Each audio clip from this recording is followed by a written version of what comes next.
ariko nsanga kutigishwa kutiga niko kaga kambere gakomeye mu buzima bw'umuntu,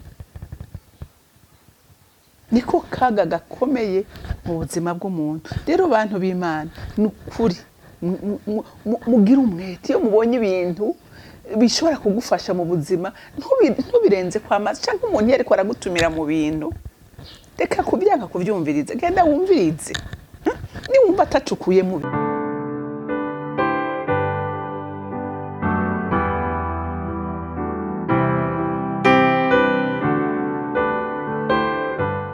bakunzi ba CANAAN TV.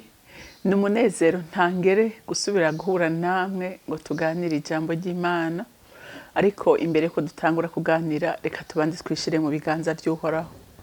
Uri mwiza Mana kandi ugira neza, uri umuvyeyi mwiza yuzuye impuhwe, urukundo n'ubuntu, uri umuvyeyi mwiza utwitwararika kanatsinda. Barabivuze mu ijambo ryawe kudasinzira kandi udahunyiza ku bwacu, uhora uri maso Mana.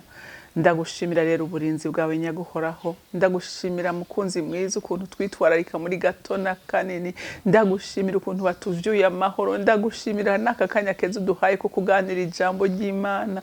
Mana ni buntu budasanzwe Mana, ntihagire umuntu abifata ko ari bisanzwe, ni bidasanzwe kubona abana b'Imana bavyukira mu majambo yawe bashimbaza Imana, bashima Imana, ni iby'igiciro kinini. Je sindabifata ibisanzwe Mwami Imana, ni faveur ikomeye. None muvyeyi mwiza n'uburero ndakwinginga kubw'ubuntu bwawe, musaba mpwemu yero umufasha mwiza twahawe ngo azabane natwe atugirire neza. Je wandongore kugira ngo akanwa kanje agasiga ijambo ryose mvugishwe nawe se nivugishe, kugira ngo imitima ya benshi ifashwe. Ndazi mpwemu yera kuzizara n'inyota umwe wese afise. Rero uhaza abana bawe nyaguhoraho mu ijambo ry'Imana, uzobukoze nyaguhoraho. Ndagushimiye ndakurinahaza icubahiro cyose kibi cawe mu izina ryawe gera Yesu Kristo umwami wanje, senze nizeye kuvyumvise.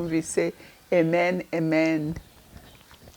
Rero ijambo Imana impaye kuganira namwe uyu munsi ni ijambo rivuga ngo umunyabwenge arahiriwe kuko yemera kwigishwa. Bantu b'Imana, icyago nabonye gikomeye mu buzima bw'umwana w'umuntu, n'umuntu yumva hari aho yagejeje, n'umuntu yumva ko vyose we bikwiye.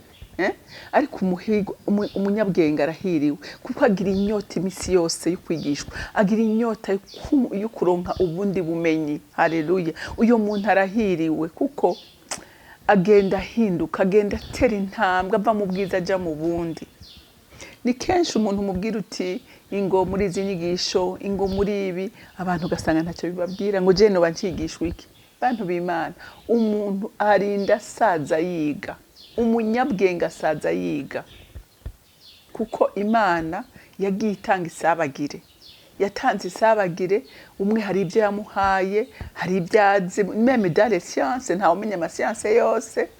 Ugasanga umwe arazi ibi, undi arazi ibiri, undi arazi ibiriya. Rero iyo ugiye wakira urakwiramwo ibyawe bigufasha mu buzima bwawe. Rero bantu b'Imana, ndabatera intege ndabinginga mukunde kwiga. Nta muntu akura kukumenya. Umuntu w'ubwenge wese agira inyota, agira inzara yo kumenya. Mukantu bakidokimanta sinzi, ni kibazo gikomeye. Ni kibazo gikomeye ko abantu badashaka kwigishwa, ariko umunyabwenge arahiriwe. Reka dusome ijambo ry'Imana mu Migani. Turasoma igice c'icenda, dutangure dusoma umurongo w'icenda, mwumve icyo ijambo ry'Imana rivuga. Haravuga ngo wigisha umunyabwenge azorushiriza kugira ubwenge. Ngo wigisha umunyabwenge azorushiriza kugira ubwenge, wigisha umugororotsi azokunguka kumenya. Muravyumva? Ngo wigisha umunyabwenge azorushiriza kugira iki? Kumenya. Azobyushiriza kugira ubwenge. Jewe ibi ndabishingira intahe. Hariho inyigisho zo kwimenya no gukira ibikomere batwigishije. Sanga umuntu abahatiyizi. Umuntu abahatiyizi, murabe jewe ubu ndi umuntu akuze, ubu ndi muri 60. Ibaze ko ibi bintu ndabimenye nta n'imyaka 2 irahera ndabimenye. Mwibaze amakosa nakoze kuva nkiri umwana gushika uyu munsi ngena ngana. Kumbure ibyo bintu iyo ndabimenya nkiri muto, nkimenya nkiri muto uwo ndiwe, nkamenya n'abankikuje ingene bameze, nkamenya uwo twubakanye ingene ameze, hari amakosa ntashobora gukora. Sinzi ko muri kumuranyumva. Hari amakosa ntashobora gukora. Kuko nitahuye nkamenya uwo ndiwe, nkamenya uwo tubana ingene ameze, nkamenya akamere k'abana banje ingene kameze, temperament n'amakarakter yabo, ntavyo narinzi. Ariko nsanga kutigishwa, kutiga niko kaga kambere gakomeye mu buzima bw'umuntu. Niko kaga gakomeye mu buzima bw'umuntu. Rero bantu b'Imana, nukuri mugira umwete iyo mubonye ibintu bishobora kugufasha mu buzima, ntubirenze kwamazi cyangwa umuntu yariko aragutumira mu bintu. Reka kubyanka kuvyumviriza, genda wumvirize. Ni wumva atacukuyemo bireke ntacyo bigutwara. Ariko ni wumva hari ikintu ukuyemo ucyakire kizokugirira ikimazi mu buzima bwawe. Haleluya. Kizokugirira ikimazi. Rero n'ijambo ry'Imana murumva ko ribivuze neza. Haleluya. Ngo wigishe umunyabwenge azorushiriza kugira ubwenge. Umunyabwenge arushiriza kugira ubwenge, kandi ibyo ariko arakira bikamugirira ikimazi we, bikagirira n'ikimazi ndetse nabo babana. Haleluya. Bikagirira ikimazi societe. Jiwe ndiko nditegereza umukozi w'Imana kandi n'umuscientifique, n'umuntu yize amasiyansi y'inyifato n'imibereho y'abantu.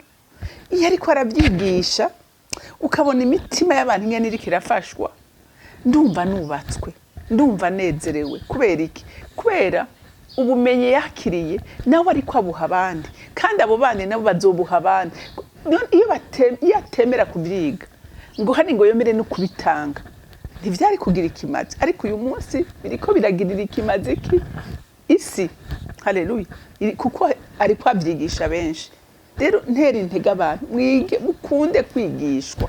Haleluya. Mukunde kwigishwa ko n'ijambo ry'Imana ariko yabidutegeka ngo wigishe umunyabwenge azorushiza kugira ubwenge, ngo wigishe umugororotsi atsokunguka kumenya. Haleluya. Umugororotsi agira inyota yo kumenya, agira inyota yo kuva mu ntambwe yari irimo agateko kugira ngo atere iyindi ntambwe. Haleluya. Ngaha hepfo tugiye ngaha aye ku murongo ku gice c'icumi ku murongo w'8 haravuga ngo ufise umutima w'ubwenge yemera kubwirizwa. Mwavyumvise? Ufise umutima w'ubwenge yemera kubwirizwa, yemera gutoza indero. Niyo hari umuntu amuhanuye ati ikintu kive mu gikore gutya, arabivamo. Muga hari abantu usanga imitima yabo yarabaye nkibuye, usanga baradadaye ibintu bakabisuzugura. Ariko murumva ko umuntu afise umutima w'ubwenge, arondera imisi yose kumenya, arondera gutahura, arondera kwigishwa. Haleluya. Haleluya. Ufise umutima w'ubwenge yemera kubwirizwa. Ngo ari kufise ubupfu kuminwa ubupfu kuminwa ngo ari kufise ubupfu kuminwa aratemba. Muriko muravyumva? Murazi ko ari abantu n'ibintu byawe bibafana kubera kutemera guhanurwa. Agakomantaza umutima kumva ataza guhagarara kuri position yiwe. Ega n'uyu munsi muriko muraraba n'ibintu bipfa, n'ingo zisambuka, n'imiryango yononekara. Nta kindi bivako. Biva kubera batumva, biva kubera kwiyemera kumenga bo barazi, bakumva ivyabo umenga birabakwiye. Ariko umuntu yemera guhanurwa, umuntu yemera gutoza indero nziza, arumviriza agashira mu ngiro ibyo bariko barabimubwira. Ugerageza byose. Haleluya. Ngo igipfu kiratemba. Kubera cyangwa iki, cyangwa kwigisha, cyangwa kumva. Ariko ndakwifuriza muntu w'Imana, ukunde kwiga, ukende kwigishwa. Haleluya. Haleluya. Ukunde kugira iki, ukunde kwigisha. Ngo ugenda agorotse agenda amahoro. Mwavyumvise? Umuntu agenda agororotse, umuntu agenda yemera guteza indoro nziza, aba amahoro.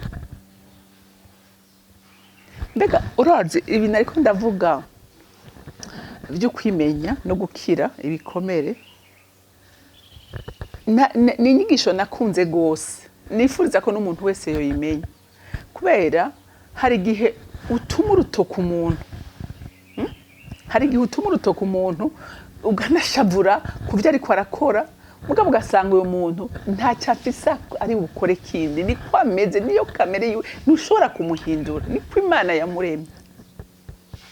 Rero we bikakubabaza kumenya uyu muntu ariko akora ibyo we ugomba, mugabo nawe ntavyo ashoboye. Ibyo rero ntushobora kubimenya hatari abahinga babizi babikwigishije, ntavyo ushobora kumenya. Ugasanga umuntu n'umuntu yiberaho, nta decision afata, nta ngingo afatwa, bwa tujya ni igipfusi nyene ameze, niko ateye, niko Imana yamuremye.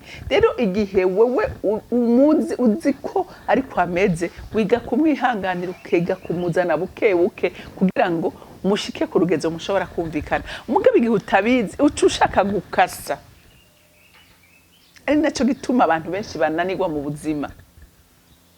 Imana idufashe. Abandi nabo ugasanga n'abantu bafise ibikomere, barakomeretse mu buzima bwabo, wowe ukagenda kubaronderamwo ikintu nabo badafise, ahubwo nabo bakeneye guhabwa. Ako urazi kuja gusaba ikintu umuntu nawe yaragikeneye kukimuha. Uje umugabo wanje nta nkunda, nawe nta rukundo yigeze aronka. Abavyeyi biwe babayeho bajyana bankana, ntiyigeze abona abantu bakundana na rimwe. Arakurongoye ugashaka guha urukundo, arukure he? Ntabwo agira, ahubwo iga kumenya igituma atariko araguha urwo rukundo. Ushaka guha amahoro, ntiyigeze abona abantu batanga amahoro iwabo. Hariho umuntu yigeze kuvuga ngo yadushinga intara avuga ko umugabo adakubita umugore aba ataca amazi, kuko se niwe murage yabarazi. Ko umugabo w'intwara akubita umugore, muriyumvira? Umugabo w'intwara akubita umugore, umurage yahawe. Umugore rero yakubitwa ugasanga ararutaye, aho kumenya mbega kubera ko uyu mugabo afise comportement, kubera ko akora ibi, ugasanga ubundi ntaba muhira na rimwe. Rondera iyo byazananye, yahawe iki? Umugabo akavuga umugore wanje ntanyubaha, iwabo n'akajagari, yakuriye mu kajagari, none aguha ibyo adafise. Rero bisaba ngo abantu bigishwe, abantu bamenye gukompletana, umwe wese amenye ingorane za mugenzi we, hama baziganire ko buhoro buhoro mu rukundo ibintu bigenda bihinduka progressivement. Ariko ibyo byose bisaba iki? Nababwiye nti ibi bintu ndabimenye ejo bundi, ndi umukecuru ngana gutya. Rero la jeunesse mwige kwigishwa, mwige kwigishwa. Urugo ni ishure rikomeye riruta amashuri yose muzi. Urujamo ukatangura kwiga, ukubwinjiramo ukarinda upfukiri kuriga. Rero biragusaba, mbere narigeze kubabwira nti hari hakwiye kuba ishure ngira bigisha ngira nk'imyaka ingahe ngene urugo rutegezwa kugenda imbere yo kuja kubaka umuntu wese agaca muri iryo shuri, kuko ni ishuri rikomeye. Hakazamwe aba professeur b'inararibonye bakaza kwigisha ibintu byose bikenewe kugira ngo umuryango ugende neza. Rero ngo ijambo ry'Imana riratubwiye ngo wigishe umunyabwenge azorushiriza kugira ubwenge, wigishe umugororotsi azokunguka kumenya. Rero ndakwifuriza muntu w'Imana kuba muri abo bakunda kwiga. Ndaguteye intege kunda kwigishwa. Nta muntu yigira wenyene, umuntu agirwa n'uwundi. Haleluya, agirwa n'uwundi. Hari abafise ubumenyi muri ibi, uvyakira uvyige. Haleluya, n'Imana irabitegeka. Rero Imana yo mwijuru ibampera umugisha. Uri Imana nziza kandi uri Imana igororotse, uri Imana idukebura buri munsi. ese icyo mpa wa mana we abazo kumva amajambo bakazogira umwete n'ishaka ryo kwigishwa kugira mukunzi mwiza ubuzima bwabo bushobore kuja ku rutonde rwiza we ushaka. Ijambo ryawe mwami Imana ni itara rimurikira ibirenge byacu, barisome barige barihage kugira ngo bishinge imizi muri bo, kugira ngo bagire ubuzima buri ekilibre. Ndagushimiye kandi ndakunenahaje, icyubahiro cyose kibi cyawe, izina rya Kristo Yesu senze nizeye kuvyumvise. Amen, amen. Mwarahezagiwe, mugira umunsi mwiza.